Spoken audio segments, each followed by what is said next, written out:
Bueno, buenas tardes. Muchísimas gracias por estar aquí presentes. Es un verdadero gusto el ver que seguimos compartiendo todos estos temas que nos preocupan enormemente a todos y que cada vez seguimos con especialistas de talla que nos ilustran para que podamos discutir con fundamento y con el interés que tenemos. Para mí es un verdadero gusto que esta tarde venga otra vez Vicente Salas Fumas, que vino hace muchos años. La verdad es que yo no me acuerdo cuántos, pero vino muchos y nos gustó muchísimo. Y pues teníamos ganas de que viniera otra vez, y el tema esta vez es un tema impresionante. Como recuerdan los presentes, el seminario de este año trata fundamentalmente de empresa y democracia, porque nuestra preocupación era la de qué van a hacer las empresas por la democracia. Es decir, que, bueno, la democracia la construimos entre todos, el estado del bienestar la construimos entre todos, y las empresas tienen que tener también una parte en esa construcción, y este va a ser el paraguas de este año, el de empresa y democracia. Para hablar de ello, recordáis que en la presentación le dije de alguna manera que todo el mundo critica el capitalismo, pero que, bueno, ya que estamos cerca del momento de difuntos y algunos habrán visto, como en otro tiempo, el don Juan Tenorio, pues se acordarán de aquella frase de los muertos que vos matasteis gozan de buena salud. Entonces, se puede decir esto todo lo que se quiera, pero los muertos que vos matasteis gozan de buena salud. Entonces, Vicente Salas escribió un interesante artículo, le leemos lo que escribe, pero este nos pareció especialmente interesante, que era precisamente el capitalismo compartido. Pero no ha querido ese título, nos ha dado otro. La idea era el capitalismo compartido, ¿verdad? Sí. Bueno, pues el título que le ha puesto es Participación de los trabajadores en la empresa y eficiencia económica, y suponemos que nos va, ya lo hemos visto, pero suponemos que nos va a dar una versión del momento económico, cómo podemos hacerlo actualmente para que efectivamente las cosas salgan lo mejor posible. Yo no digo nada más, sino que le paso la palabra a nuestro presentador de hoy, que no necesita en Valencia ninguna presentación, ni en ninguna parte del mundo.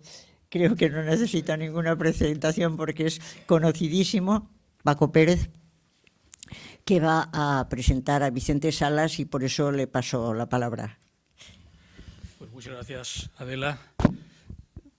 Muchas gracias por invitarme a presentar a Vicente, ¿no? Es un placer estar aquí con él y con todos ustedes, y es un privilegio introducir a Vicente en esta sesión, que él sí no necesita presentación, ¿no? Pero por recordar su perfil, quisiera decirles que ahora es profesor emérito de la Universidad de Zaragoza, después de una larga carrera académica que comienza con un doctorado en Management Science por la Universidad de Purdue, y con sus posiciones como titular, profesor titular y catedrático en las universidades de Zaragoza y en la Autónoma de Barcelona, y estancias como visitante en las universidades de Stanford y Connecticut.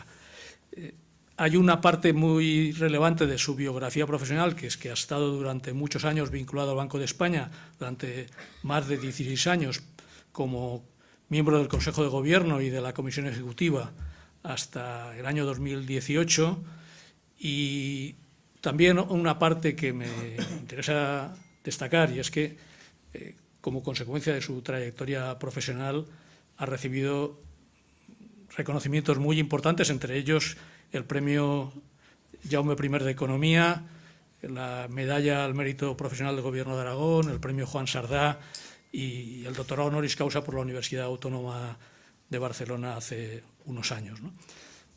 Hay una nota de su trayectoria como investigador que creo que debe ser destacada, es que es su continuidad. Siempre ha estado en la brecha, ¿no? Y dirigiendo proyectos de los planes nacionales de investigación, colaborando con muchas instituciones públicas y privadas en diferentes proyectos, y ocupándose de muchos temas, ¿no? De la teoría económica de la empresa, de la economía industrial, la empresa aparece de manera reiterada, ¿no?, con diferentes adjetivos, ¿no?, la economía industrial, la empresa bancaria, el gobierno corporativo, y hay un sustrato común en la mayor parte de sus trabajos, que es el análisis de la empresa española. Tiene magníficos trabajos en este terreno y también muchos artículos, no voy a detener, en revistas profesionales de primer nivel internacional, a lo que se añade también un trabajo continuado de dirección de investigación y de formación de investigadores como director de tesis doctorales, ¿no? Y la trayectoria de sus doctorandos pues refleja la solidez de cómo se construyeron esos trabajos, ¿no? Han tenido muchos de ellos una larga trayectoria académica ya reconocido, son catedráticos o altos cargos del Banco de España. Y para no extenderme, porque lo que interesa es lo que nos va a decir Vicente, ¿no? Miren, yo creo que Vicente Salas es una de las referencias más sólidas desde el punto de vista académico y también moral de los economistas españoles, de cualquier área de conocimiento, porque además una de sus características, aunque él sea catedrático de economía de la empresa o de dirección de empresas, los que venimos o estamos en otras áreas de conocimiento siempre lo hemos considerado un interlocutor con el que podríamos hablar un mismo lenguaje, ¿no? Y la otra cosa que quiero decir, y con eso termino, es que Vicente es una persona siempre preocupada, interesada por los problemas de la economía española y siempre dispuesto a intentar dar ideas para la solución de esos problemas. En la universidad, en las instituciones en las que ha estado, en los medios de comunicación y en múltiples foros cívicos como la Fundación EDNOR, ¿no? De manera que, como decía al principio, estoy muy contento de tener la oportunidad de dirigirles estas palabras de presentación de Vicente, aunque no lo necesite. Muchas gracias.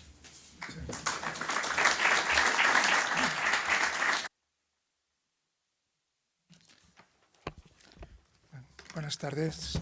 Después de estas palabras que han puesto el listón tan alto, va a ser difícil poder darles alguna información de interés en este rato. En todo caso, muchísimas gracias a Francisco Pérez por sus generosísimas palabras. Somos amigos, nos conocemos y creo que nos profesamos un respeto y una admiración mutuos. Yo estoy muy agradecido y muy reconocido también al trabajo que hace, no solamente como investigador, sino también como promotor de la investigación de rigor en el Instituto Valenciano de Investigaciones Económicas. Por supuesto, también muchas gracias a la Fundación EDNOR por invitarme. Es para mí un verdadero honor participar en este ya longevo y bien reconocido seminario. Por supuesto, también muchas gracias a todos. Si me permiten, quería recordar un momento a Emilio Tortosa, que era una persona en la que siempre que venía pues tenía la amabilidad de recibirme con muchísimo afecto y que pues desgraciadamente ya no está. Bien, voy a hablar de la participación de los trabajadores en la empresa de eficiencia económica. Quizá leí mal el título del ciclo al que se me invitaba a participar, Empresa y Democracia, y yo lo traduje como democracia en la empresa. Por tanto, voy a hablar más de democracia en la empresa que empresa y democracia. En todo caso, el tema de la democracia en la empresa o la participación representativa de los trabajadores en los órganos de gobierno de la empresa es un tema que ha ganado actualidad en España porque, como saben, pues, se ha incorporado al programa que ha acordado por Sumar y el PSOE y, por tanto, pues quizá es una oportunidad para debatir, porque creo que lo importante es que podamos debatir con un foro tan informado como son ustedes sobre este tema, que yo creo que es un tema que es importante y creo que también es importante en general, pero también para la economía española.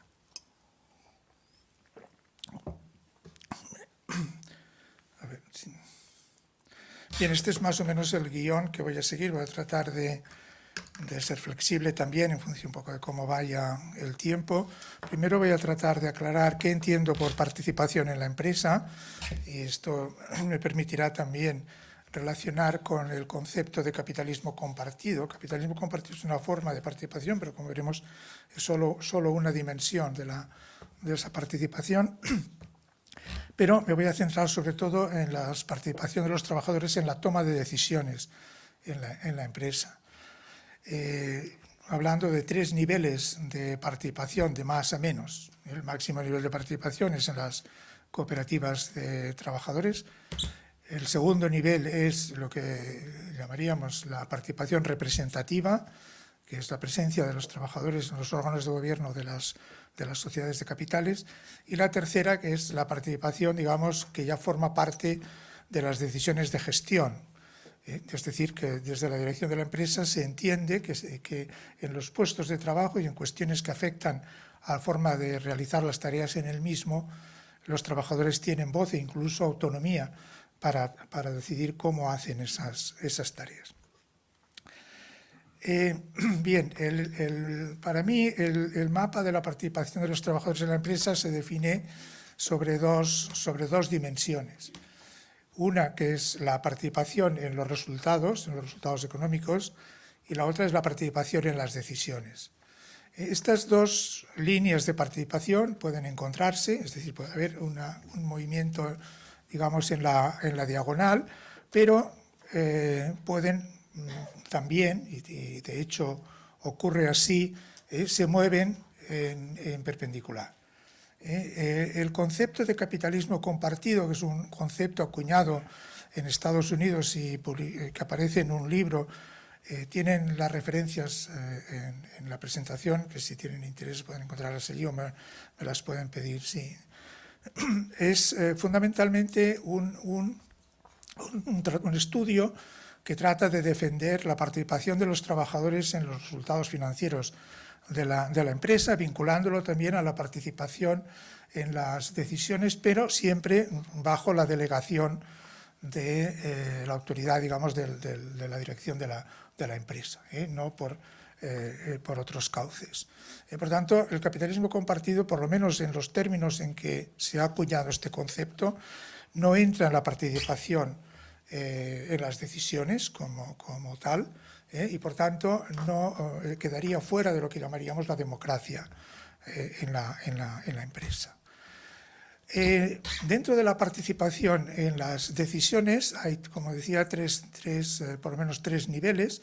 Uno, el más bajo, que sería, como he dicho, la iniciativa de los directivos por descentralizar, delegar capacidad de decisión a los trabajadores, porque se entiende que se gana en eficiencia, en rapidez en la toma de decisiones, e incluso se puede ganar en información. Es decir, puede ser que en determinadas decisiones los trabajadores tengan información que la alta dirección no tiene, y por tanto, si hay suficiente nivel de confianza para delegar, se delega.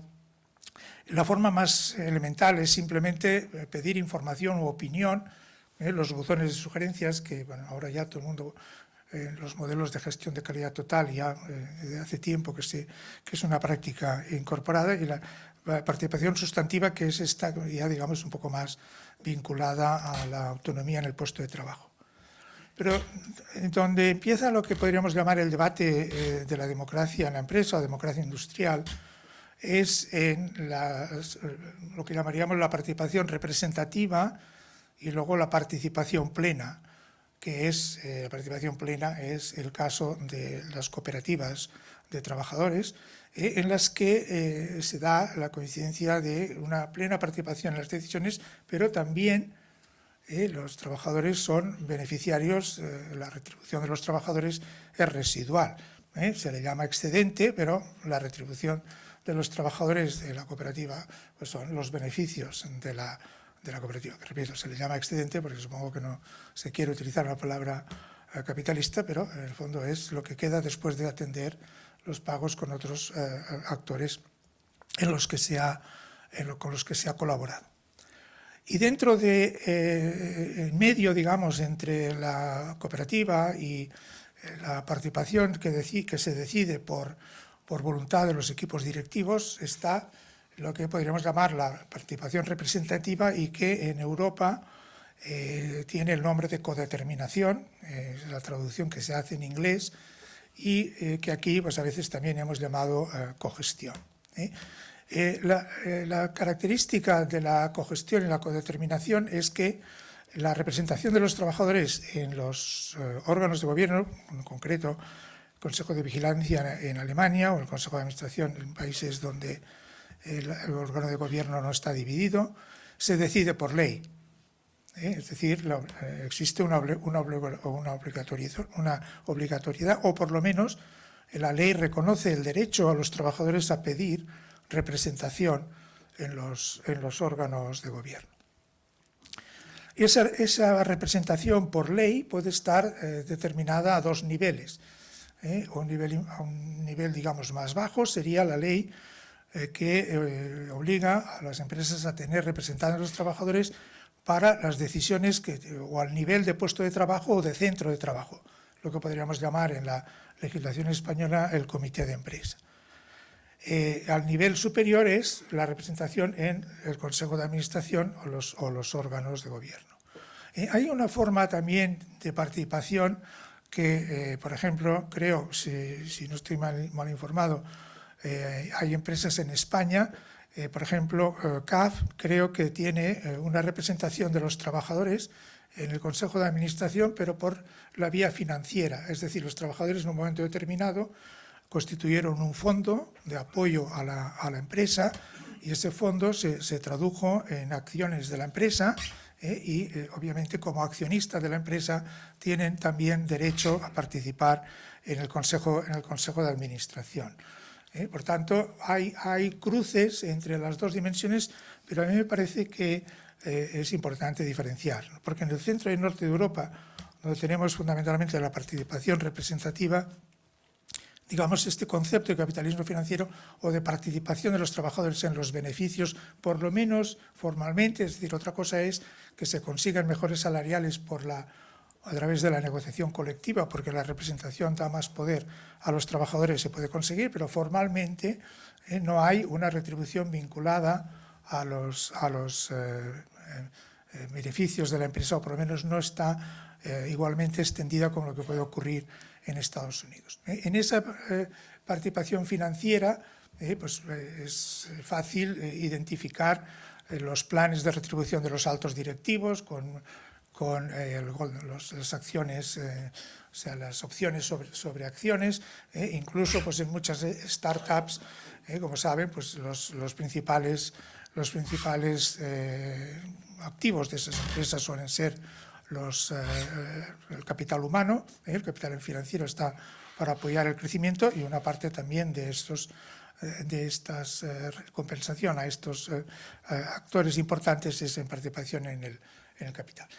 O sea que la participación es un concepto muy abierto y si hablamos de participación en España, porque en el acuerdo político se habla del desarrollo de la participación según el artículo 129 de la Constitución española, que reconoce el derecho de los trabajadores a participación, pero no se concreta. Estamos hablando de participación sustantiva, de participación representativa, aunque yo creo que en el fondo del acuerdo está la posibilidad de que en España se implante también por ley la obligación de que los trabajadores tengan representantes en los consejos de administración. Me parece que el trasfondo de esta iniciativa va en esa dirección.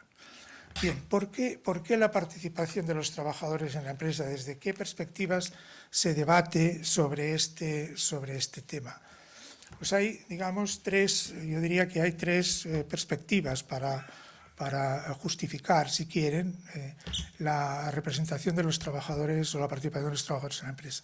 Una es desde la filosofía moral y política, que se utilizan argumentos similares que se utilizan para defender la democracia, digamos, política. Es decir, la empresa es una tarea colectiva en la que los trabajadores tienen mucho que arriesgar o arriesgan arriba mucho, tienen mucho que aportar, por tanto, de alguna manera se traslada al ámbito privado a alguna justificación, digamos, por el lado moral. Yo traté de encontrar la conferencia de la profesora Cortina, la inauguración al ciclo, para ver si se había pronunciado sobre este tema, pero entiendo que ella hablaba de empresa y democracia y no de democracia en la empresa, pero bueno, me hubiera gustado mucho poder. Seguro que tendrá cosas escritas, pero no las he podido encontrar. La segunda es una justificación desde cuestiones más de equidad. Aquí se parte de que en los últimos años se está viendo un retroceso en la participación de las rentas del trabajo en el valor añadido en los países, digamos, capitalistas. Esa pérdida de participación de la retribución de los trabajadores se vincula también con situaciones de monopsonio de las empresas y de poder de mercado de las empresas en los mercados de recursos, no en los mercados de productos, y de alguna manera la participación de los trabajadores se ve como un mecanismo a través del cual los trabajadores van a poder, por lo menos, compartir parte de esos beneficios extraordinarios que obtienen las empresas por la vía del poder de mercado. Por tanto, estaríamos aquí pensando que una participación de los trabajadores en la empresa contribuiría a la igualdad en la distribución del valor añadido, en la distribución de la renta. La tercera es la justificación desde la eficiencia productiva. Es decir, la participación de los trabajadores en la empresa es un instrumento para mejorar la eficiencia en la asignación de recursos. Es decir, las economías y las empresas que aprovechan la capacidad de iniciativa y de voz y de acción de los trabajadores van a ser más productivas. No sé si más rentables, pero sí más productivas. Entonces, en la presentación me voy a centrar en esta tercera. Este es el significado del título. Se puede hablar de la participación de los trabajadores desde otras perspectivas, pero en la que me voy a fijar es en la de la eficiencia económica.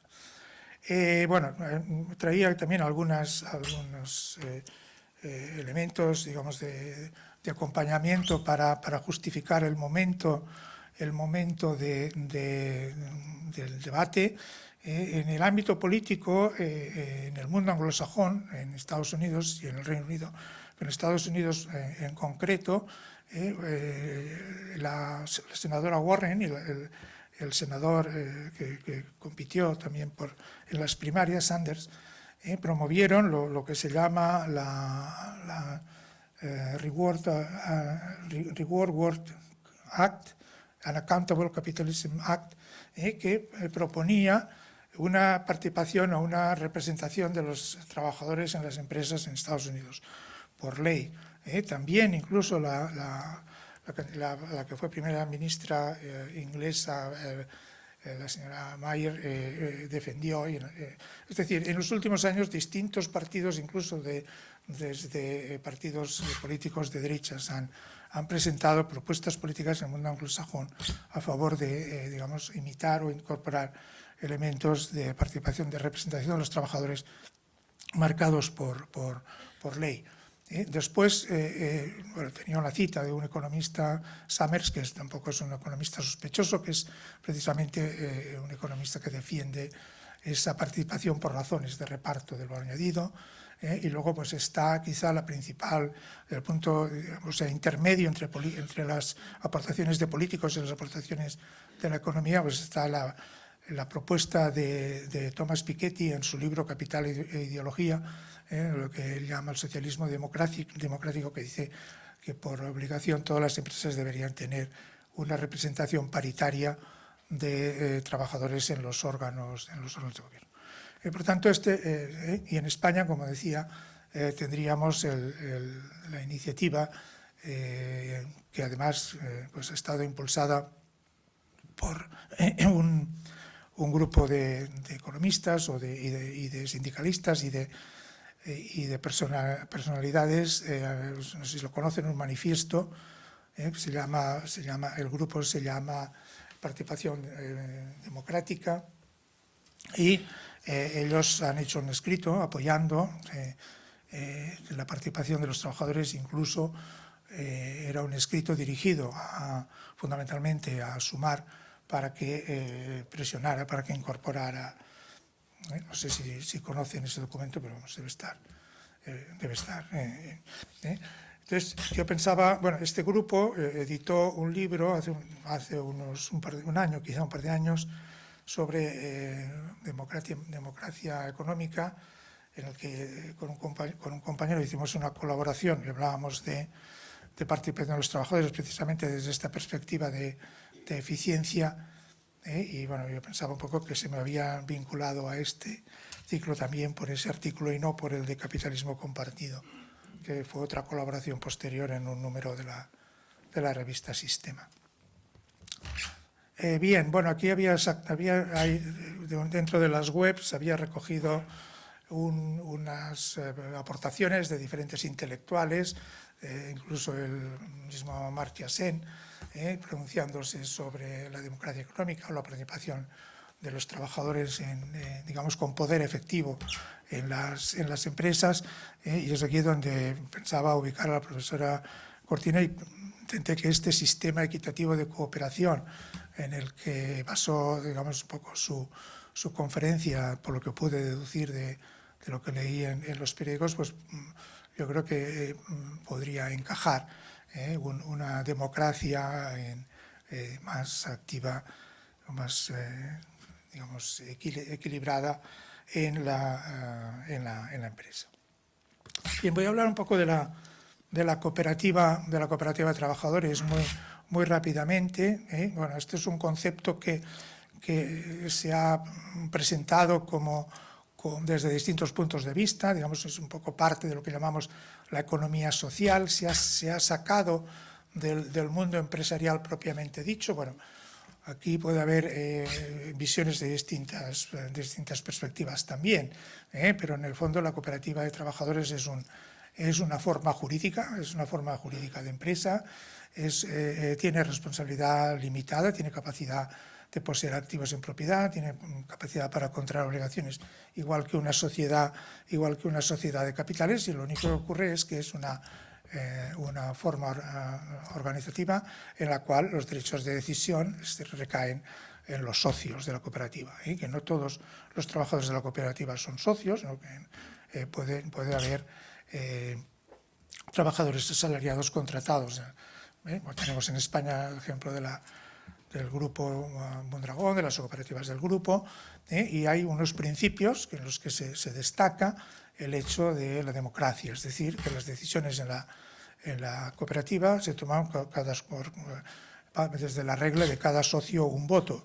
En cambio, por ejemplo, la sociedad anónima laboral, que es otra forma de control de los trabajadores en la empresa, pues en principio el poder de los trabajadores se reparte en función de las acciones que tienen en esa sociedad. O sea, que realmente la forma democrática que está más, digamos, alineada con ese concepto de empresa sería, desde el punto de vista de la participación de los trabajadores, la cooperativa. Bueno, ¿cuántas cooperativas hay en España? Pues bueno, algunos datos pues, muy minoritarios, no es nada nuevo con respecto a lo que ocurre en muchos países. Hay cooperativas muy importantes en el mundo, pero en número e importancia relativa de número de trabajadores, por ejemplo, o contribución al valor añadido, pues es relativamente pequeño. Y es una cosa que también creo que en este debate sobre la democracia empresarial convendría también preguntarse, ¿no? ¿Por qué no hay más cooperativas? Según lo que he podido encontrar en la EPA, la encuesta de población activa dice que miembros de cooperativas en España hay 24.000 personas. Entiendo que son los socios, o sea que habría 24.000 socios. Ahora, Mondragón emplea mucha más gente, pero como digo, unos son trabajadores y otros son socios. Por lo tanto, los socios son los que tienen el poder político, no todos los trabajadores. También he encontrado algunos otros datos de seguridad social, donde está la lista de todos los trabajadores, de todas las cooperativas que tienen asalariado, bueno, que no son autónomos, que no son trabajadores autónomos como por cuenta propia. Y aquí de trabajo asociado pues hay 6.700 cooperativas que emplean en total unas 90.000 personas. Este es el mundo de las cooperativas, que podríamos decir el peso de ese mundo cooperativo en España. Y yo creo que la pregunta de por qué las cooperativas no tienen más presencia económica es un tema que merece atención. Bien, voy a pasar a la parte, digamos, que creo que es un poquito la parte más relevante, en el sentido de que creo que es lo que va a centrar la discusión en España, y también lo que han sido las iniciativas de reforma corporativa en el mundo anglosajón, mucho más allá de las reformas por la vía de la responsabilidad social corporativa. De hecho, algunos autores relacionan también esta iniciativa a favor de la participación con la declaración de la Business Roundtable en Estados Unidos, que como saben pues, hacía una renuncia explícita a que el objetivo de la empresa tenía que ser la maximización del beneficio y tenía que orientarse a digamos, una gestión en la que se tuvieran en cuenta de una manera más equilibrada los intereses de todos los interesados, valga la redundancia. Pero yo creo que esto yo creo que no se puede establecer esa relación.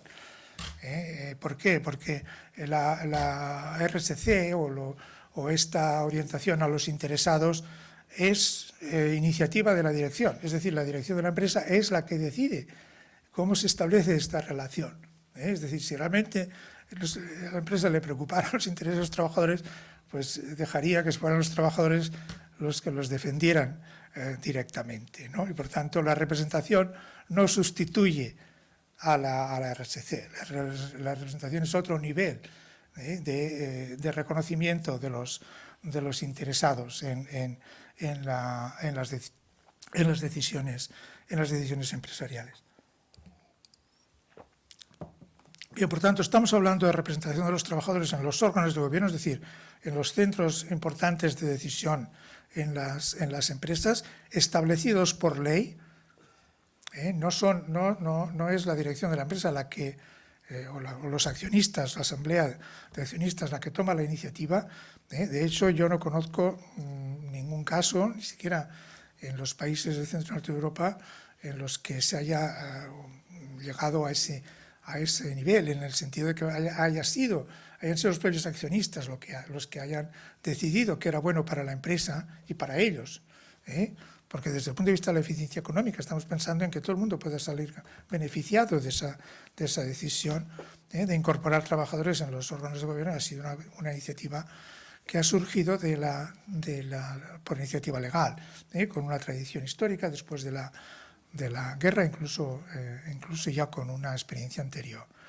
Entonces, como decía también, esa obligación legal puede estar al doble nivel, en la que los representantes de los trabajadores, el poder de los trabajadores se concreta en aquellos ámbitos de los puestos y centros de trabajo que les afectan directamente, y a otro nivel que es el del Consejo de Administración. Esto suele estar restringido, esa obligación, a empresas de determinadas características. Ahora diré algo, y esto está extendido fundamentalmente en el centro y el norte de Europa, es donde está más asentado. Bueno, aquí he cogido unos gráficos de una publicación reciente que hace un balance del estado de la cuestión de la participación representativa en Europa, y que es un trabajo muy interesante. Luego volveré a él y me parece que debería ser un punto de partida para la discusión que vamos a tener en España, donde gráficamente se explican las diferencias entre lo que podríamos llamar la organización de la distribución de poder en la empresa, digamos, orientada a los accionistas, donde es la codeterminación, que es el concepto que utilizan los ingleses para referirse a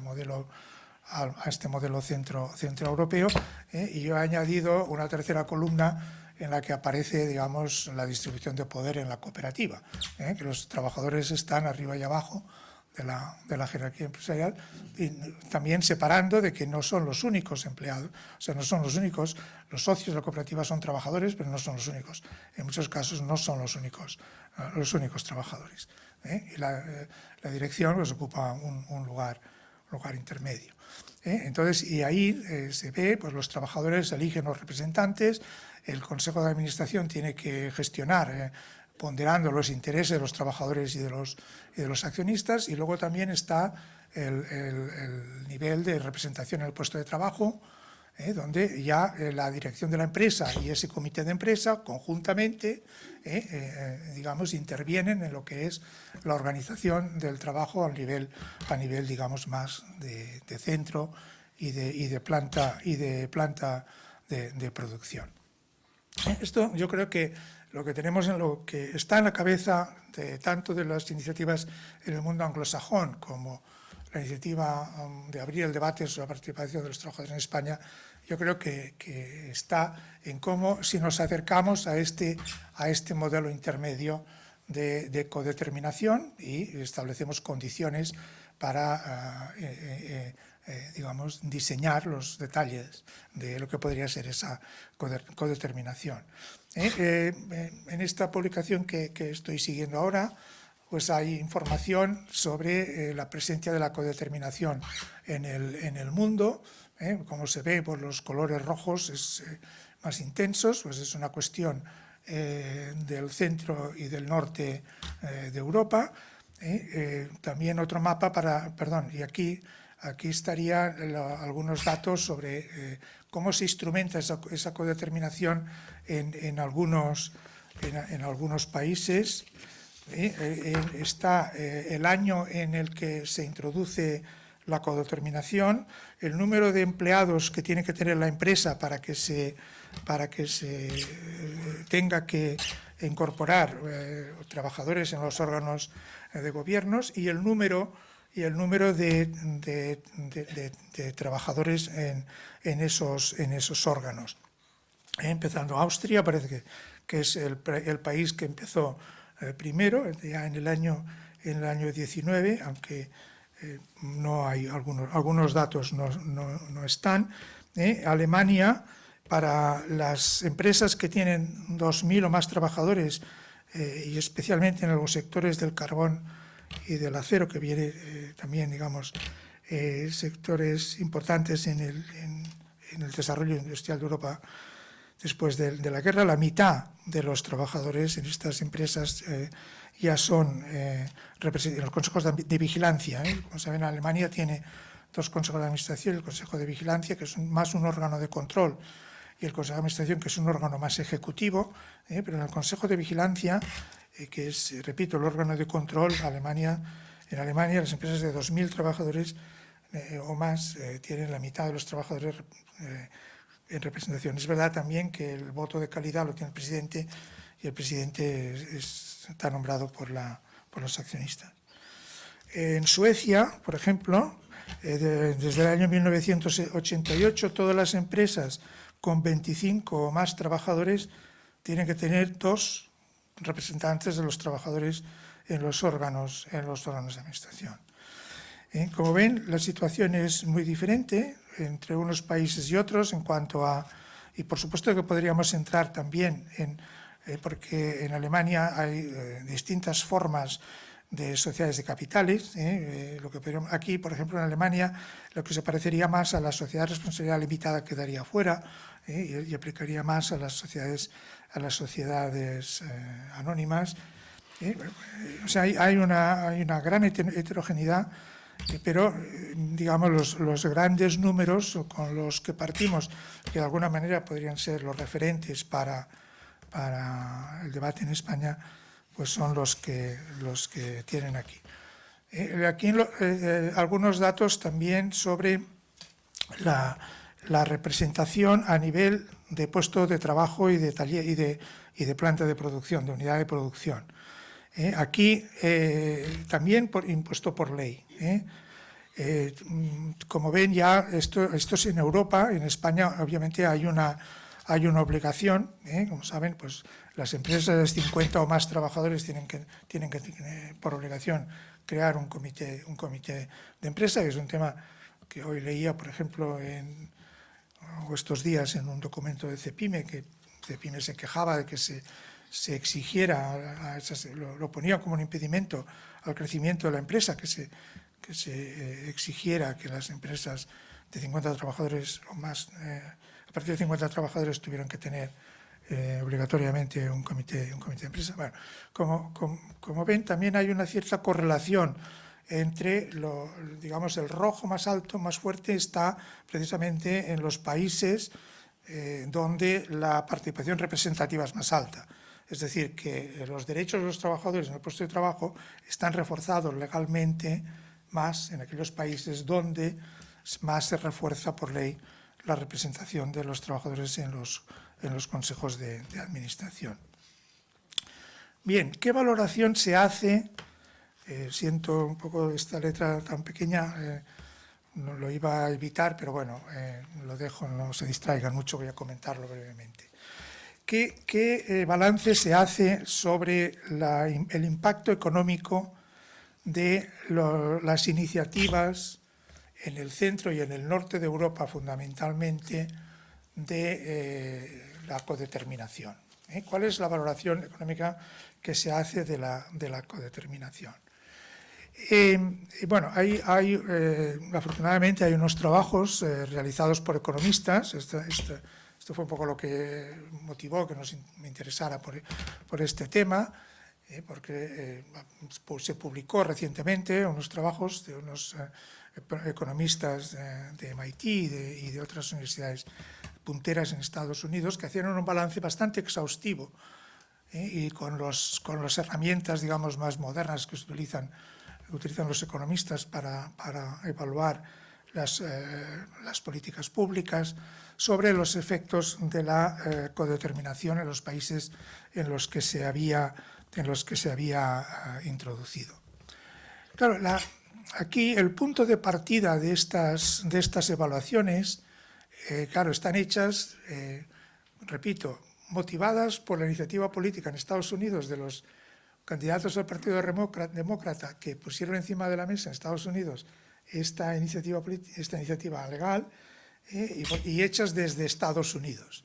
Por tanto, el punto de partida siempre es qué pasará, o qué dicen los economistas teóricos que pasará si se implanta la codeterminación.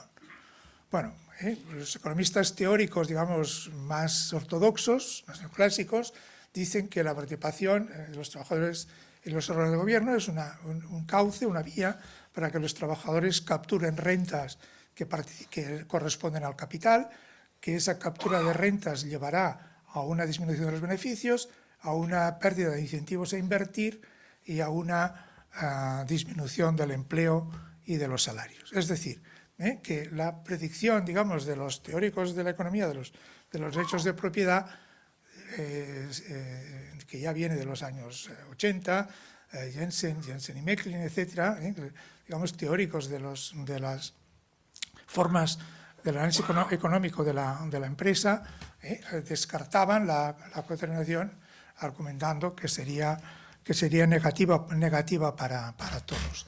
Desde el punto de vista, digamos, de optimistas, se podría pensar que la codeterminación pues, mejora los salarios, mejora los resultados, mejora el bienestar de los trabajadores e incluso, bueno, podría mejorar los resultados económicos de las empresas. Pero estos autores, y para resumir, y si quieren ya entramos un poco más en detalle después, ¿sí?, sobre las investigaciones, el resultado de estos trabajadores es que la incorporación de la codeterminación en este mundo centroeuropeo, vista en perspectiva histórica, con datos macro, con datos micro, ha tenido un efecto mínimo, tanto en los resultados económicos de las empresas como en los resultados de bienestar, digamos, o de satisfacción general de los trabajadores. O sea que realmente desde este punto de vista de la eficiencia parece que la participación representativa, con las experiencias que hemos podido tener y que se han podido evaluar, habría servido más. Es decir, lo que dice la primera conclusión. Es un complemento a toda una serie de instituciones que ya estaban establecidas en estas economías y en las que, a través de la negociación colectiva, a través de las leyes laborales, ya había tal grado de, digamos, de protección, si quieren, de los intereses de los trabajadores, que la codeterminación, en cuanto a resultados económicos, ha tenido muy poco efecto, porque era un poco la guinda final, pero realmente lo sustantivo ya estaba cubierto. En cambio, lo que sí detectan es que favorece el intercambio de información. Y ese intercambio de información, de alguna manera, puede interpretarse como que es por un lado, puede ser un input en la negociación colectiva, porque en estos países suele haber una negociación centralizada y luego negociación a nivel de empresa. Las negociaciones sectoriales o los convenios de tipo sectorial y territorial no suelen estar extendidos. Entonces, pues, hay una negociación colectiva centralizada y luego ya hay una negociación más a nivel de empresa.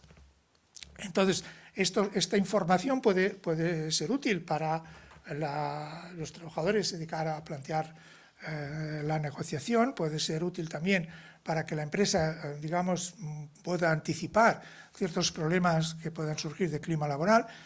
Se demuestra útil, sí, más útil en momentos complicados, en momentos de crisis, y también la cuestión es que el resultado final es que tampoco los trabajadores tienen capacidad para influir en cuestiones muy importantes, como es decir, la codeterminación no es determinante de los salarios y tampoco es muy determinante cuando se tiene que decidir sobre los despidos. Estos autores han repetido también la investigación a nivel del impacto que podría tener la codeterminación a nivel de puesto o centro de trabajo, con unas conclusiones parecidas, pero lo que parece detectarse es que la codeterminación a nivel de puesto de trabajo y de centro de trabajo tiene impactos marginalmente más positivos tanto en el bienestar de los trabajadores como en la productividad de las empresas que no la participación a nivel de consejo de administración. Es decir, que la cuestión, aquí un poco se podría decir que marginalmente, al menos, la información o la participación de los trabajadores es más útil, por decirlo desde el punto de vista, no digo que sea más justa, pero es más útil desde el punto de vista de la productividad o la eficiencia cuando se produce donde más cerca está el trabajador de poder influir por la información que tiene y por la capacidad de automotivación que pueda darle esa participación. También me parece que es importante entrar, ya me he adelantado, pero en la explicación de los resultados, es decir, ¿qué explicación dan estos autores sobre por qué han llegado a estas conclusiones? Y ya más o menos lo he adelantado. La primera es que, a pesar de que los trabajadores están representados, en términos de capacidad de influir, sus votos son minoritarios. Y, por tanto, ese voto minoritario del conjunto de los trabajadores, si votan todos juntos, limita por sí mismo ya directamente la capacidad de influencia. Por tanto, por esa vía ya podríamos explicar por qué la codeterminación parece que no tiene consecuencias económicas importantes. La segunda es que la cultura de la participación en los países del centro y del norte de Europa existe incluso para las empresas que no se ven obligadas a tener representantes en los consejos de administración. O sea, la participación o tener en cuenta a los trabajadores en las decisiones empresariales es algo que está en la propia, digamos, vida de las empresas, y lo que, repito, hace la codeterminación a lo mejor es sancionar esa actividad. Y luego también este tercer punto me parece interesante, ¿no? Y ellos investigan si la codeterminación cambia la participación, la forma de relacionarse los trabajadores con la dirección o con los accionistas de la empresa, o es la dinámica previa que ya existía en la empresa, en las relaciones entre los trabajadores y los directivos o los accionistas, es lo que determina que se implante la codeterminación. Y ellos dicen que sus resultados es lo segundo, es decir, primero se desarrolla una cultura de participación y después se sanciona esa cultura de participación con la obligación de la representación legal, pero no al revés. Yo creo que estas cuestiones para mí me parecen importantes porque en España, como después voy a comentar muy brevemente, esta cultura de participación creo que no la tenemos. Y por tanto, si tenemos aquí un poco el debate, si empezamos por arriba o empezamos por abajo. Bien, ya sé que debería ir terminando, pero quería hablar un momento del tercer nivel de la participación, que es, como digo, la participación que puede darse en España, donde no hay una obligación legal de tener representantes de los trabajadores en los órganos de gobierno, aunque sí la hay de participación en los comités de empresa, por lo menos empresas de una determinada dimensión. Pero aquí hablamos de un concepto que forma parte de los activos intangibles, y aquí Livie y Matilde Mas y Javier Quesada en particular han publicado artículos para la evaluación del capital intangible de las empresas españolas o en la economía española y su posible impacto en la productividad. Bien, los trabajos recientes demuestran que una parte importante de las mejoras de la productividad en las empresas no están vinculadas a la intensificación del capital tangible, es decir, las máquinas, los edificios, sino está vinculada a la inversión en activos intangibles que van desde el conocimiento al capital humano, la formación en capital humano específico, y en este concepto que en la literatura de dirección de empresas más o menos se llama capital organizacional. Y un concepto de capital organizacional que en los estudios de intangibles se llama estructuras organizativas, es que no veo bien, estructura organizativa adquirida, que en el fondo pues, sería un poco los dos conceptos de abajo, formación en el puesto de trabajo y estructura organizativa adquirida, es la terminología que se utilizan en los estudios que hacen pues, Javier y Matilde sobre la economía española para evaluar el capital organizacional. Repito, capital organizacional que es, de alguna manera, recoge el grado de participación de los trabajadores en la empresa decidida por la dirección. Decidida por la dirección porque se entiende, si lo decide la dirección, se entiende que es en beneficio de la empresa. Los datos de Matilde y de Javier, datos publicados en estas fichas para la economía española, los informes que hacen Livie para Cotec, ahí aparece la lista de activos intangibles, qué posición tiene España en el conjunto europeo para cada uno de esos activos intangibles, y los dos de abajo, que son los que estarían más ligados a esto que hemos llamado el capital organizacional, repito, una participación de los trabajadores en la empresa decidida por la dirección, obviamente en el puesto de trabajo, sino no en los órganos de gobierno, pues España está en los últimos lugares. En cambio, en otros, España está mucho mejor. Nosotros hicimos un trabajo con datos del European Company Survey, es una encuesta europea en la que había información sobre digitalización de las empresas y también había información sobre autonomía en el puesto de trabajo en los distintos países europeos. Bueno, no voy a entrar en los datos de digitalización, si quieren podemos comentar, pero en los datos de, digamos, de capital organizacional, que ahí se centraban en tres variables: el porcentaje de empresas que dicen que tienen equipos autónomos de trabajo, porcentaje de empresas que dicen que tienen una cultura general de delegación, y número de trabajadores en las empresas que tienen autonomía para decidir cómo gestionan su centro de trabajo. Pues de nuevo, los países del norte de Europa puntúan alto, los países del sur, en particular España, puntúa bajo.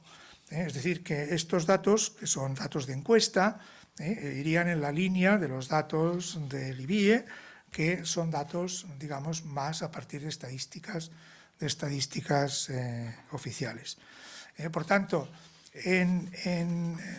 digamos, también había traído para enseñarles la correlación. Establecer causalidad no se puede, pero sí que se puede decir que hay una correlación entre el PIB de los países, PIB per cápita, o vamos, más que el PIB per cápita, el PIB por hora, es decir, la productividad por hora trabajada de los países, y esta variable de delegación, es decir, el porcentaje de empresas que responden, que funcionan con un alto grado de delegación de poder de decisión sobre las tareas de su puesto de trabajo en los trabajadores que las realizan.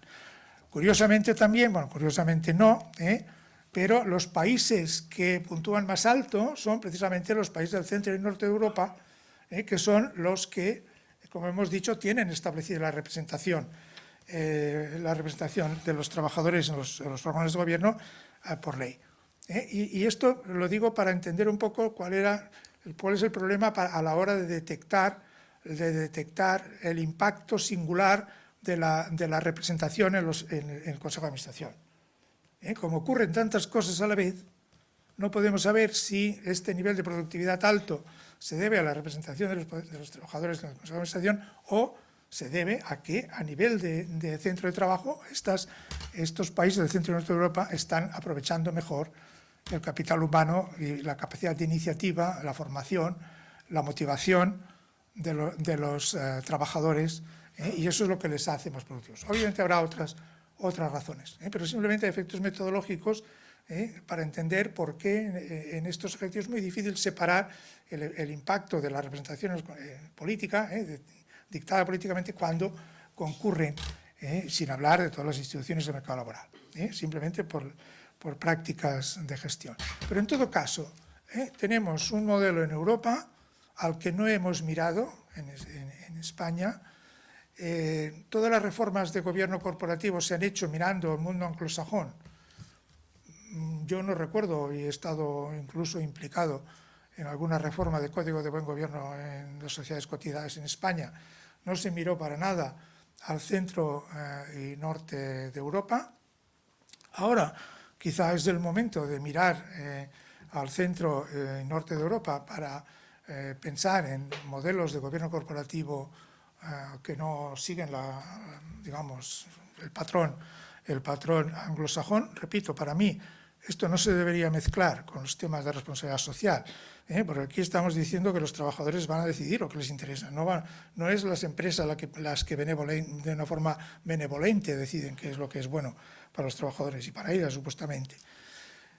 Esto es otro nivel, pero de alguna manera el debate habrá que estructurarlo, ¿no? Y en ese debate pues tenemos, yo creo, dos vías, ¿no? Y es la vía, o sea, de este tema no nos hemos preocupado ni siquiera académicamente. Nosotros llevamos algún tiempo investigando sobre esto, pero bueno, obviamente Paco ha hablado como si yo fuera aquí un economista de referencia, y vamos, no soy más que un economista de provincia, un profesor de provincias, Llevamos tiempo hablando un poco de los temas del capital organizacional, pero nadie se ha preocupado de ese tema, de por qué no tenemos estos niveles tan bajos de delegación en España. ¿Es esto lo mejor? Bueno, uno podría pensar, bueno, lo tenemos porque es lo que han decidido las empresas. Entonces, ¿deberíamos de intervenir o deberíamos de dejar que sea el mercado el que decida qué grado de participación tienen que haber? Hay argumentos para la intervención pública, hay problemas de fallos del mercado aquí, problemas de coordinación, es decir, una empresa unilateralmente que decide plantear la coordinación va a tener dificultades frente a hacer un movimiento colectivo, es decir, de alguna manera deberíamos pasar de un modelo de producción, digamos, de un equilibrio con baja delegación con baja participación a otro equilibrio de alta participación. Moverse de un equilibrio a otro requiere un esfuerzo de coordinación importante, por tanto, hay razones para tomar iniciativas públicas, pero el tema es a qué nivel. Nosotros, por ejemplo, en algún momento defendíamos que deberíamos haber empezado por la participación financiera. Es decir, aquí es un tema de crear una cultura de participación que fomente la confianza en las empresas. Entonces, una forma de fomentar la confianza es por la transparencia. Y la forma de la transparencia es tener que enseñar la cuenta de resultados. Entonces, si se instaura la práctica de que una parte de la retribución de los trabajadores se vincula a los beneficios de la empresa, pues los trabajadores tendrán que estar informados y se preocuparán de que las empresas declaren los beneficios correctos. Por tanto, nosotros habíamos defendido que esta participación, digamos, más sustantiva, si se quiere, se construyera a partir de una participación financiera que fuera, digamos, la chispa que generara ese intercambio de información sobre lo que está sucediendo en la empresa y poco a poco ir construyendo. En todo caso, hay un debate en el mundo sobre este tema, abierto políticamente, en el mundo anglosajón incluso. Los resultados económicos, que son los que he traído aquí, pueden leerse de dos maneras. Uno, da igual, vemos que da igual, por tanto, lo importante para debatir es la cuestión de la democracia en el sentido de filosofía moral o la equidad en el reparto. No es una cuestión de crear riqueza, me parece que es neutral. Tampoco se ha destruido riqueza, es decir, cuando se han hecho estudios a nivel de empresa individual, se ha visto que las empresas, después de introducir la participación a nivel de representación de los trabajadores, no han disminuido las inversiones, como decían que iban a ocurrir los teóricos del modelo neoclásico de empresa. No han disminuido, incluso han aumentado en algunos casos. Por tanto, desde el punto de vista económico no hay evidencias de que la codeterminación haya sido negativa. Tampoco tan positiva como algunos dicen. Esto puede interpretarse diciendo, bueno, por tanto, esta cuestión de eficiencia económica, de las tres razones que he dado al principio sobre las que podemos discutir, la tercera de la eficiencia económica no está en la discusión, porque parece que es neutral. Entonces, discutamos desde el punto de vista de la lógica política o de la lógica distributiva. Pero yo creo que nos engañaríamos si hiciéramos esto, porque hay que entender las razones por las cuales en estos países de los que estamos hablando los efectos económicos no han sido significativos. Y es porque la participación representativa, es decir, la representación de los trabajadores en el Consejo de Administración, ha sido la guinda de todo un conjunto de iniciativas, algunas legislativas y otra, una cultura desarrollada dentro de las propias empresas que ha hecho que la representación del Consejo de Administración se diluya en ese conjunto de efectos. Bueno, esto es un poco lo que tenía que decir. Muchas gracias por su atención y estoy abierto si quieren a...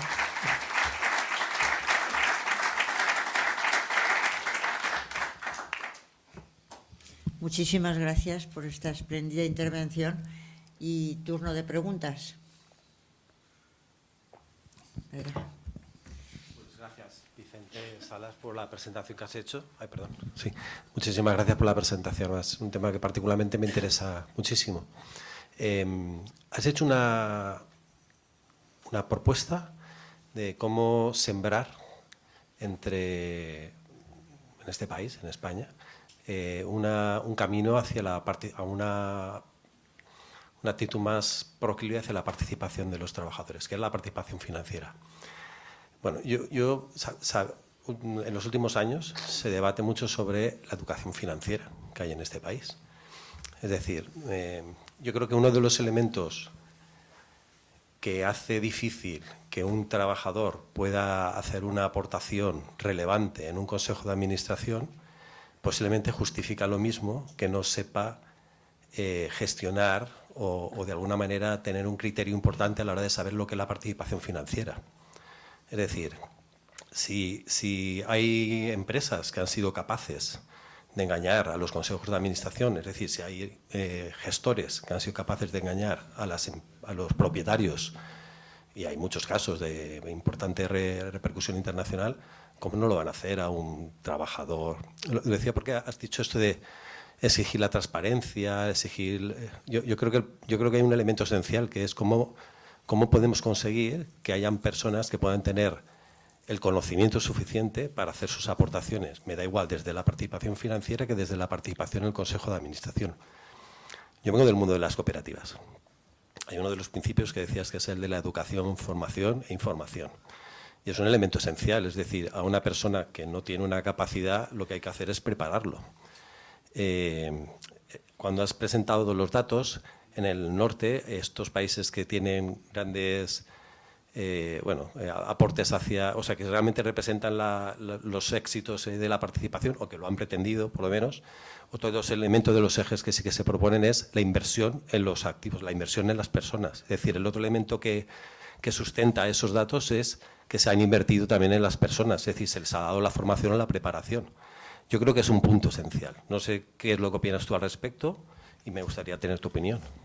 Bueno, vamos a ver.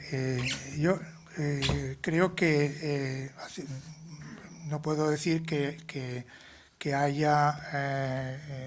los trabajadores tengan información suficiente, pero la cuestión es que no se ha necesitado. Es decir, en una organización que funciona de ordeno y mando, ¿para qué te vas a molestar? Que me digan lo que me van a pagar, que me digan lo que hay que hacer y ya está. Entonces, la cuestión es, si aceptamos que esto es una parte importante de la cultura de las relaciones entre trabajo y capital en España, mi punto es que vamos a discutir sin haber hecho los deberes de haber educado por el camino. Y lo mismo en cuanto a la delegación de capacidad de decisión. O sea, se delega por la confianza tiene dos dimensiones. Aquí utilizamos una palabra, en inglés no.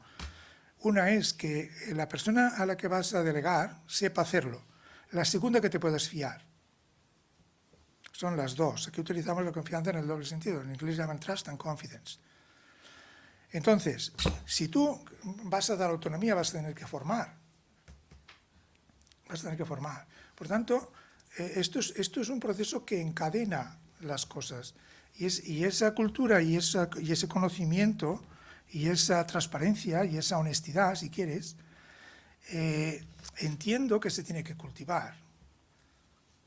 Y es un poco la alerta de que a lo mejor no hemos hecho suficiente para conocer la realidad de cómo se está, digamos, ejercitando la participación de los trabajadores en la empresa en España para pasarnos a ese nivel, digamos, superior legislativo, ¿no? Que bueno, a lo mejor no es eso lo que está en la cabeza, porque obviamente el acuerdo es muy vago para saber exactamente qué se entiende por participación.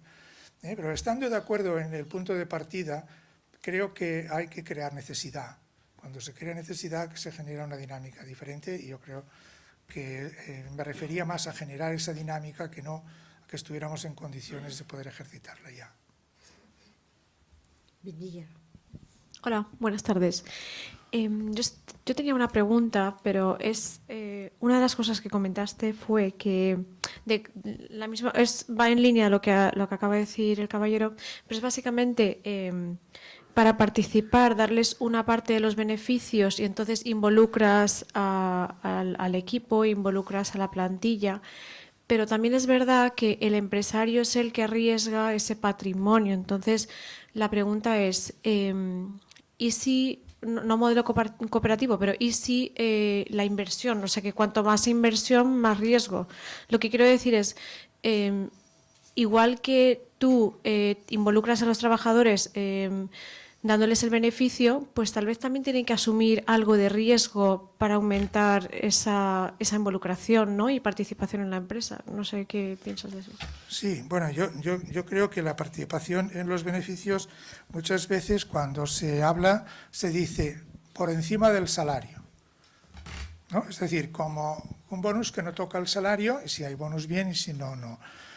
Yo creo que debería de haber una repercusión de los riesgos empresariales en los trabajadores también, porque también de esta manera habría, digamos, una mayor corresponsabilidad. O sea, la codecisión tiene que ir acompañada de una cierta corresponsabilidad. Hay que tener en cuenta que la capacidad de diversificar riesgo de los trabajadores no es la misma que la capacidad de diversificar riesgos de los accionistas, y por tanto la asignación de riesgo en esa parte debería de ser menor, muy pequeña, pero debería de ser sensible. Esto no es un derecho, es una manera de aumentar el sentido de colaboración y de participación y de, digamos, de compromiso mutuo. Es más una forma de crear relación y de buscar una motivación muy indirecta.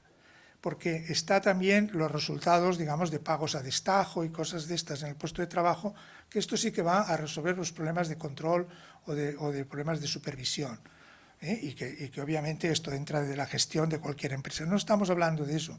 Estamos hablando de participación en los beneficios colectivos, por tanto, ningún trabajador individualmente se siente vinculado con los resultados porque su aportación es infinitesimal, pero es generar ese sentido de que esto lo hemos conseguido entre todos, y por tanto a todos nos compete saber y de alguna manera también ver si lo hacemos mejor o lo hacemos. Sí. Sí, pero obviamente no podrá ser en las mismas proporciones porque, repito, las posibilidades de compartir riesgos no son las mismas. Pero sí, yo creo que tiene que haber una corresponsabilidad con la codeterminación. Muchas gracias. Mi pregunta era en la situación actual que tenemos en el país. La colaboración de los trabajadores con la empresa es mediante los sindicatos. Hablo de la pequeña y mediana empresa. La gente que hay en los comités de empresa, ¿qué calificación tienen para poder participar? Solo tienen dos cosas que les importan: los salarios y la higiene y seguridad en el trabajo. Pero lo que son en beneficios, ni hablan de ellos. ¿Qué me puede decir sobre ello? Bueno, que yo creo que describe muy bien unas relaciones laborales que yo creo que están mucho más asentadas en la desconfianza que en la confianza. Y bueno, claro, desde un despacho desde una universidad es muy fácil hablar y además muy difícil. A mí muchas veces me da apuro descender a estas cuestiones de la gestión, porque no tengo experiencia directa, y por tanto soy muy cauto a la hora y desde luego tomen esto con una reflexión hecha desde una perspectiva académica que no sé hasta qué punto es digamos representativa de lo que está pasando, porque no nos hemos preocupado. Yo lo que veo en las encuestas, estas encuestas comparadas que hacen, pues, que hay pues, 30.000 o 40.000 trabajadores o empresas en Europa que les hacen preguntas, esas comparaciones, pues bueno, sacas alguna, pero eso es todo. Pero de alguna manera creo que las relaciones laborales que hay son el reflejo de que tenemos una estructura jerárquica. Yo sin ánimo tampoco de polemizar, pero en estos debates nosotros escribimos también un trabajo sobre por qué en España tenemos unas empresas que en promedio son tan pequeñas, ¿no? ¿Por qué tenemos un tamaño medio empresarial pequeño? Entonces, algunos argumentos de organización empresarial muy respetables y seguro mejores que los que puedo hacer yo, era por la regulación. La regulación, esto de obligar a las empresas a tener un comité de empresa a partir de los 50 trabajadores, esto de los umbrales, y la propuesta es subamos los umbrales o quitémoslos, también por el tema fiscal, porque cuando llegas a 1.000 millones de ventas, creo que entonces van los inspectores de verdad, y nadie quiere ver a los inspectores de verdad, entonces pues la gente se queda en 999,99, abre una filial, procura que esa filial sea una sociedad diferente, bueno, los grupos son difíciles de detectar, bueno. Yo creo que no creo en las regulaciones, yo no creo que sean solo las regulaciones, no digo que no sean importantes, pero yo creo más en el tema de que no crecemos porque no hay delegación. Yo creo que la forma que tiene una dirección de una empresa de poder gestionar, digamos, proyectos más complejos y más grandes es si puede delegar el día a día. Entonces se puede concentrar en la gestión del crecimiento. Si tiene que estar muy pendiente del control sobre lo que se hace, creo que es un límite al crecimiento. Y por tanto, me parece que también tenemos que ver los costes internos de crecer. Los costes internos de crecer es esa pérdida de control en un contexto donde no puedes delegar. Y por tanto, ese es un freno también. Por tanto, yo creo que deberíamos de mirar, y me temo que se va a discutir mucho desde este punto de regulación, todo el tema. Se dirá, bueno, pues ahora a partir de 500 trabajadores, que yo además creo que no se deberían poner cotas, pero por concepto. Si la participación es buena, tendría que estar en todas las empresas, ¿verdad? Esto de a partir de 500 trabajadores, las grandes, las cotizadas, parece como que vayamos allí porque, bueno, estas lo aguantan todo. Yo, sinceramente, no soy partidario de esas. Si es bueno, es bueno para todos. Pero, en fin, creo que lo que tenemos, mi opinión es que, lo que tenemos hay que verlo en un contexto de un tipo de relaciones que muchas cosas no han justificado invertir en ellas porque no entraban en el juego. ¿Esto es insalvable? Pues no lo sé. Y seguro que vosotros tenéis una experiencia que puede matizar mucho lo que puedo opinar. Pero por lo menos, si esto sirve para reflexionar y para discutir, pues yo creo que ya sería suficiente. Pedro. Sí, Vicente, en primer lugar, gracias por tu conferencia, por tu exposición. Creo que el tema puede generar cierta pasión y, sin embargo, el planteamiento que has hecho es lo suficientemente desde una distancia como para verlo objetivamente. Si es un tema que, además, va a entrar en el debate en España, creo que es bueno la visión que nos has dado y te lo agradezco, ¿no? En nombre propio y de la Fundación ETNOR. Yo te quiero, basándome en dos transparencias tuyas. Una era el tamaño de la empresa española, que estaba en la línea de lo que estabas diciendo últimamente. Todos sabemos que uno de los problemas que tenemos en España es el tamaño de nuestro tejido empresarial, ¿no? Donde más del 50% de las empresas, si no recuerdo mal, 1.900.000 son sin asalariados, ¿no?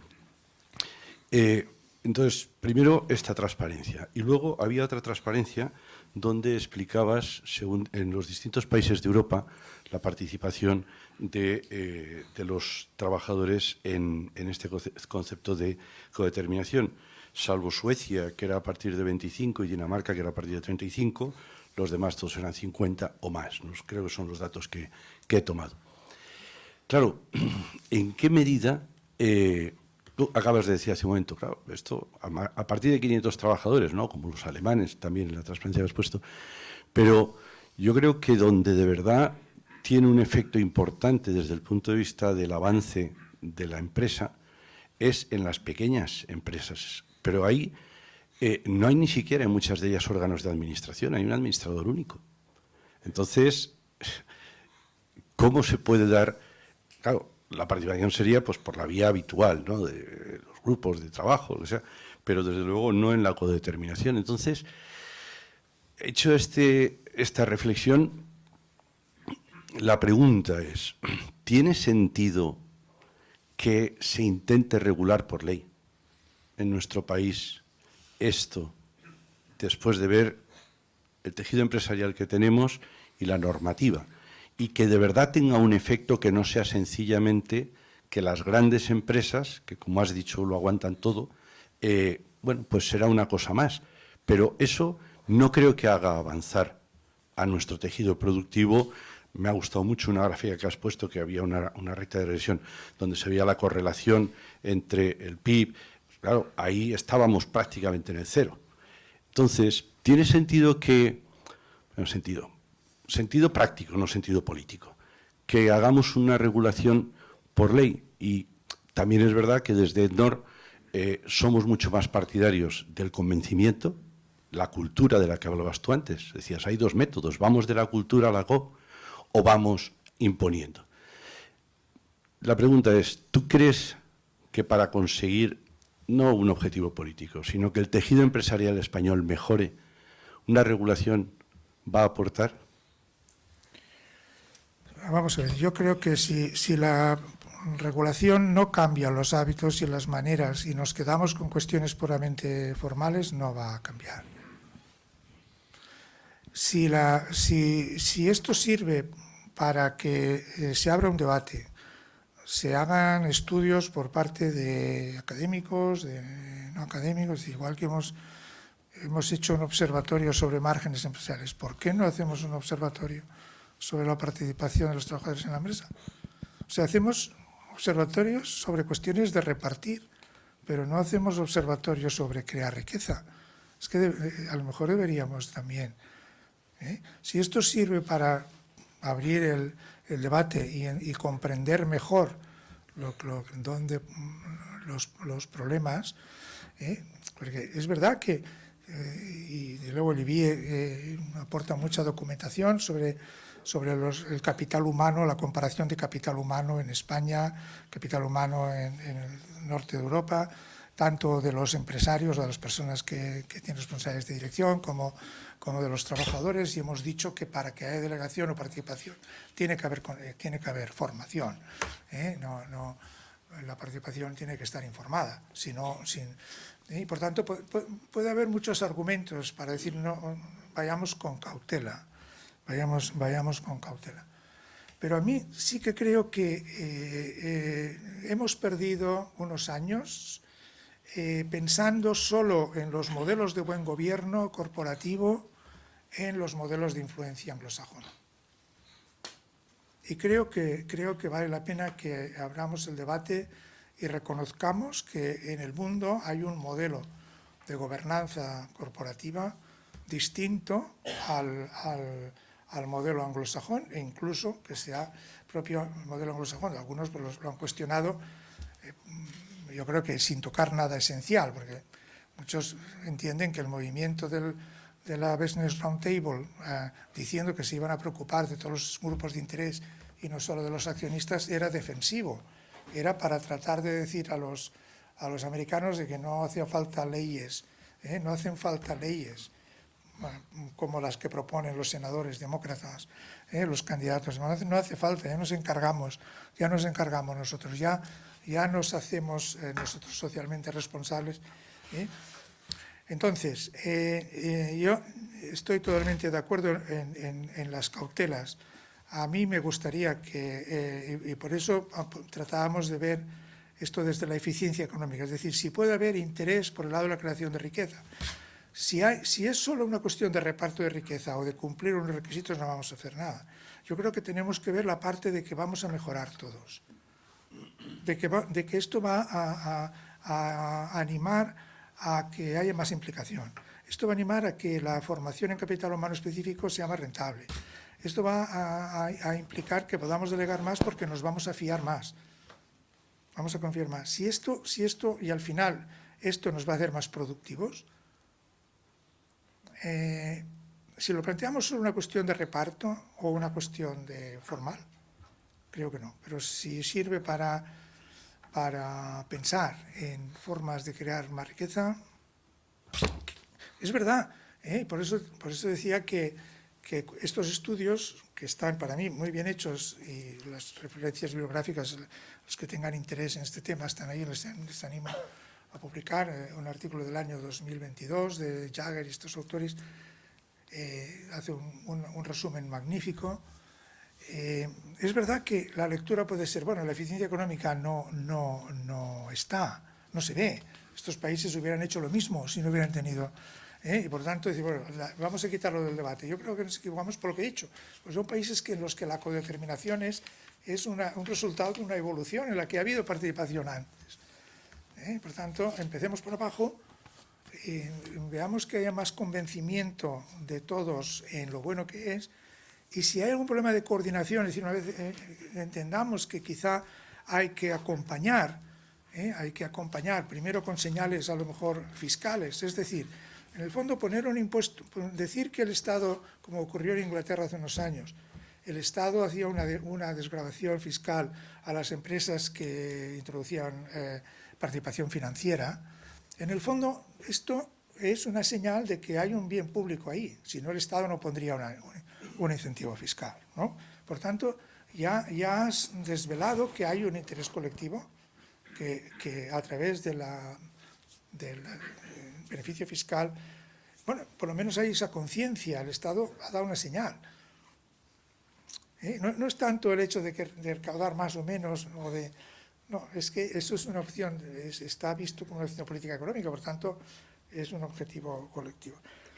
Yo lo veo más por ese lado, es decir, si se plantea esto como una cuestión de poder, y en lo otro no estoy seguro de nada, pero desde luego en esto estoy seguro que no vamos a llegar a ninguna parte, y me parece que en foros como este, donde obviamente, no por lo que digo yo, sino por lo que dice la propia institución, pues creo que vale la pena que se afine en lo posible el mensaje para no cometer errores, ¿no? Miguel. Hola, soy Miguel Juan. Voy a decir que soy empresario de una empresa del sector tecnológico, cofundador y copropietario de esta empresa. Es una empresa de tamaño ya grande, tenemos más de 600 trabajadores. Lo digo porque, primero voy a decir que me ha parecido un tema súper interesante, mucho más interesante de lo que me parecía en un principio, he de confesar, porque tiene derivadas que de verdad son apasionantes, y que estoy muy de acuerdo con esto último que has dicho de que no se trata tanto de la participación en los beneficios o del poder como de la mejora de la propia organización. Pero entonces mi pregunta, y luego diré alguna cosa más, mi pregunta es cómo se ejercería esa participación de los trabajadores realmente. No hablo de cómo se llamará el órgano o que sea, sino en la práctica, cómo funcionaría eso o cómo está funcionando en otros países. He visto que están en Holanda, en Francia, en Dinamarca, etcétera, etcétera. Porque, claro, yo me pongo en la experiencia en la que nosotros tenemos. Nosotros, al estar trabajando en el sector tecnológico, pues somos una empresa en la que los trabajadores suelen ser jóvenes, con una formación bastante buena, casi todos titulados superiores, y en un sector en el que tienen que estar aprendiendo continuamente. Entonces, claro que colaboran, participan en la toma de decisiones de la empresa, porque nosotros, mi socio y yo, que somos los dueños de la empresa, no podemos tomar todas las decisiones que hay que tomar en la empresa, es absolutamente imposible.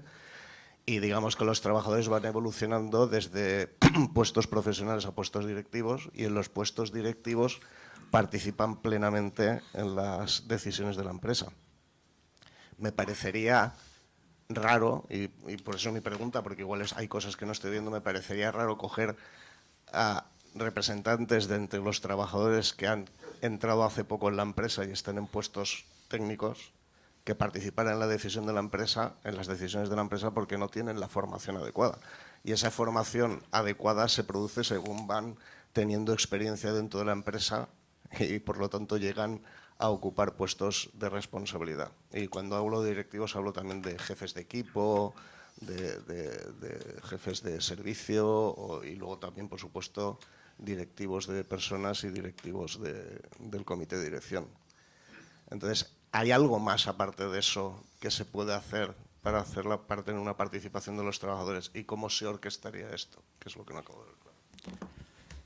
Bueno, por supuesto que entiendo que hay una comunicación informal, digamos, no necesariamente estructurada, y más en empresas, digamos, muy intensivas en capital humano y conocimiento, ¿no? O sea, no he entrado en el tema, pero nuestro argumento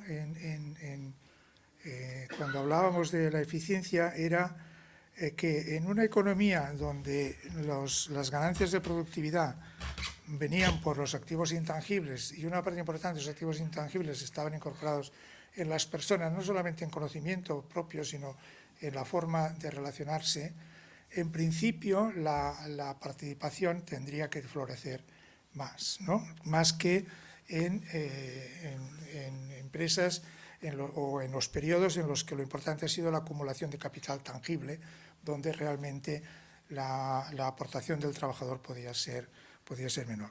Y yo hace unos años, bueno, desde que hace años ya, conocí el caso de una cooperativa de Irizar. Hay un caso muy bonito de Harvard, escrito sobre la cooperativa Irizar. Yo lo he utilizado durante años con mis alumnos y siempre les decía, bueno, yo creo que la empresa en el futuro que vais a trabajar se parece más a esta que no a... Pero bueno, parece que el tiempo no me da la razón, por cierto, que a algunos de ellos eso de la remuneración igualitaria no les acababa de gustar. Eso que tenía de todos los países de Europa. Y no les preguntaba si les gustaría trabajar en una empresa como Irizar, y eso de que no hubiera muchas diferencias de salarios entre unos y otros, no. Pero bueno, eso es al margen. Entonces, ¿qué es lo que quiero decir? Primero, que yo creo que hay una práctica y hay una iniciativa de gestión aquí, y que no hace falta que haya normas para que haya empresas que descubran que tienen que crear una cultura de delegación, que se preocupan de que haya comunicación, que se preocupan de esa transparencia, o por lo menos de que los trabajadores confíen, de que no se les está engañando. El tema es que esas empresas no son suficientes, a lo mejor es que no son suficientes porque no tenemos suficiente dotación de activos intangibles. Es decir, quizá, de hecho, esto, perdón que me salga del guión, pero por ejemplo, España puntúa muy alto en digitalización en comparación con los países y estamos muy atrás en productividad.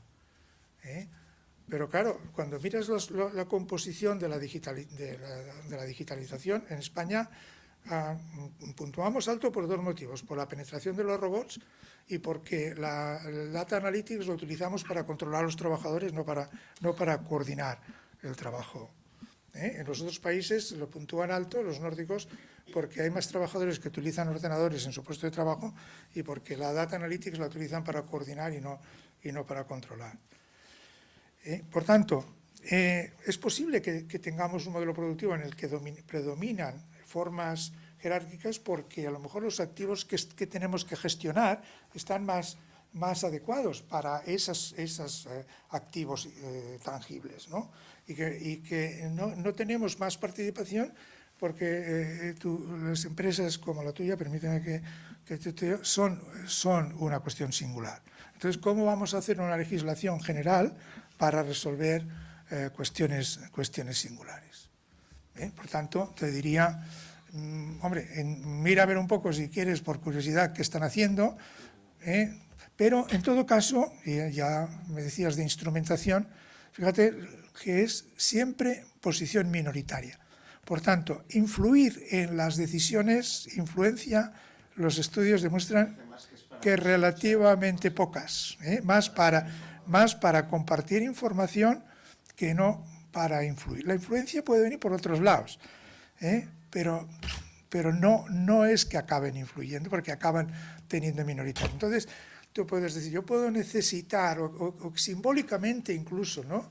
¿Cómo sentaría en mi organización que yo abriera mi consejo de administración a un representante o dos de los trabajadores, adelantándote o intentando ver que, bueno, que es una práctica que en Europa la hacen por ley, pero bueno, van a influir en lo que le dejes que influya, porque vosotros dos, o tu hermano y la gente... El problema es en una empresa como la nuestra y como hay otras, no es lo mismo tener un representante o dos en el consejo de administración que en el comité de dirección.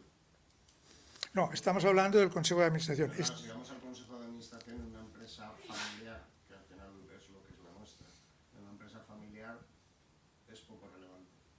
Poco relevante desde el punto de vista práctico, que puedas decir que al final tendrá una posición minoritaria. Por eso te decía, si simbólicamente puede tener algún valor.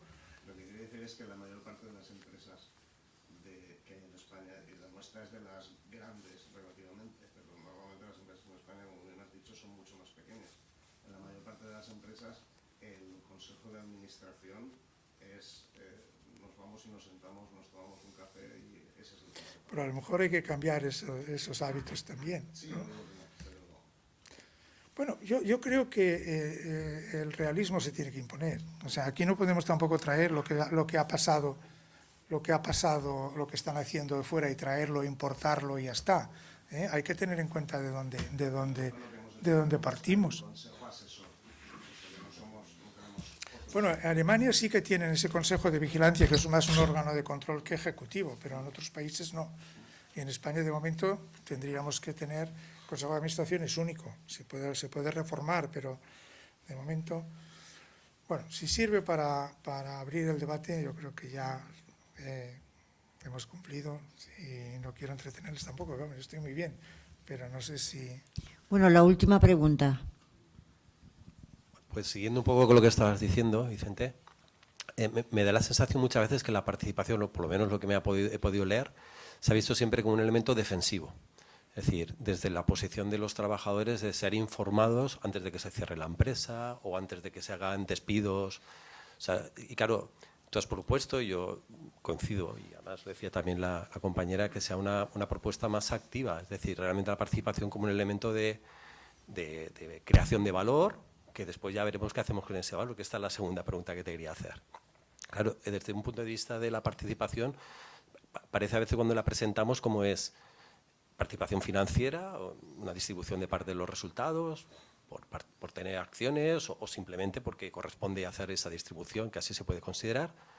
La participación en los órganos de gestión o en los consejos de vigilancia, pero la potencia yo creo que está en las dos cosas. Es decir, un poco desde ese punto de valor de la creación de valor, si los trabajadores están en el órgano de decisión del Consejo de Administración y esa empresa funciona bien y tira bien, ¿no estaría bien que se hiciera esa distribución de parte del valor?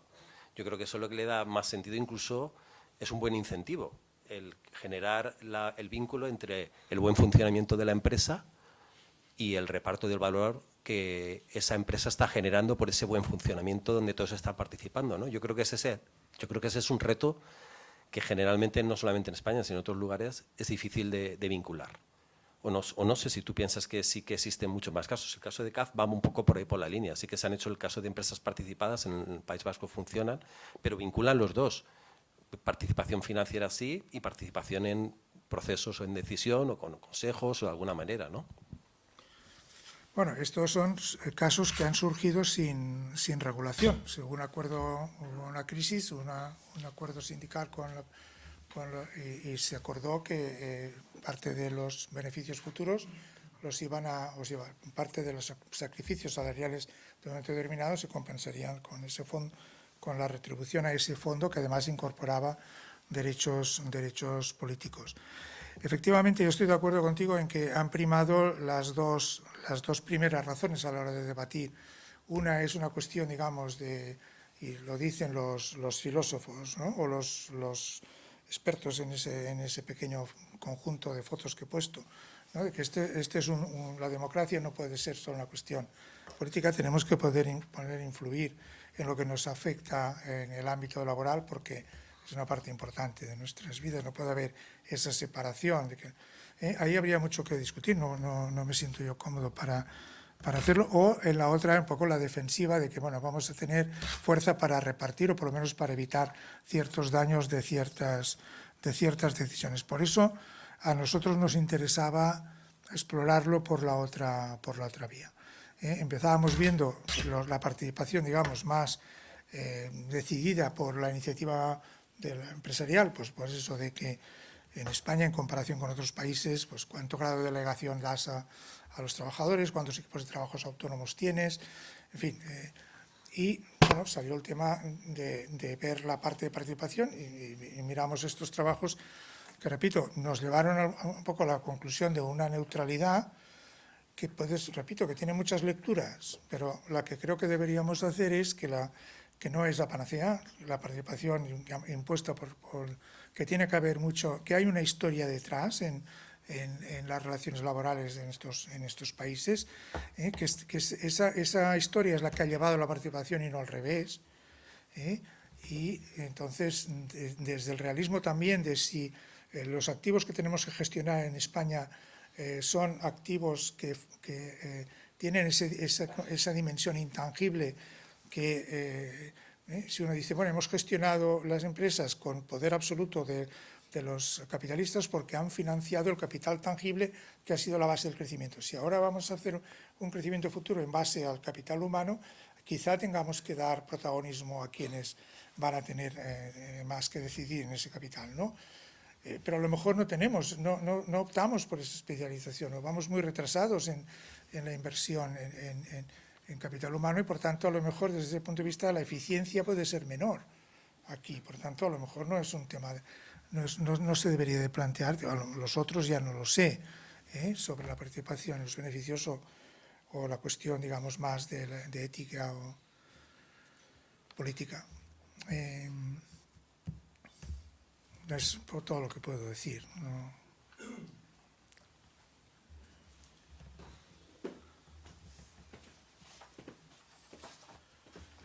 Bueno, pues como dijo Adela, era la última pregunta y para cumplir con los horarios que nos marcamos vamos a cerrar ya esta intervención. Lo primero que quiero agradecerle, ya lo he hecho antes en lo que es la conferencia, pero hay otro agradecimiento a Vicente, y es que ha sabido hacer una mejor lectura del título que los que lo propusimos. O sea, nosotros somos los que te propusimos el título, pero yo creo que la lectura que has hecho de él para meter la democracia dentro de la empresa ha sido magnífica, porque creo que el seminario hubiera quedado incompleto si no se hubiera tratado este tema desde la perspectiva que lo has tratado tú, y te lo agradecemos. Nuestro próximo seminario será, nuestra próxima conferencia será el 13 de diciembre, la dará Xavier Lavandeira y va a girar en torno a la pregunta, no sé si al final la formulará en forma de pregunta, pero es lo que nosotros le trasladamos, es si se pueden alcanzar los objetivos de desarrollo sostenible sin crecimiento económico. También es un tema, yo creo que del mayor interés, y en ese sentido, pues bueno, yo que de Paco Pérez he aprendido muchas cosas de economía. Una de las que se me quedó siempre grabado, una conversación que tuvimos una vez, me dijo: yo es que no entiendo otra manera de hacer que una sociedad genere riqueza si no es con crecimiento económico. Bien entendido de que luego eso pues tiene que tener sus delimitaciones, ¿no? Y que sea el que corresponde. Pues bueno, esa es la pregunta, ¿no?, que nos vamos a hacer el día 13. Aprovecho también para dar las gracias a Paco por la presentación y por haber sido él el que ha canalizado la invitación a Vicente Salas para que esté hoy con nosotros. Y a todas las personas que estáis hoy aquí, os recuerdo que en este seminario hemos introducido la posibilidad de que aquellos que os apetezca, que yo os invito a que seáis todos, nos tomemos ahora un vino y podamos seguir conversando entre nosotros con Vicente, con quien consideréis teneros ahí un tiempecito para poder hacerlo. Muchísimas gracias y nos vemos el 13 de diciembre.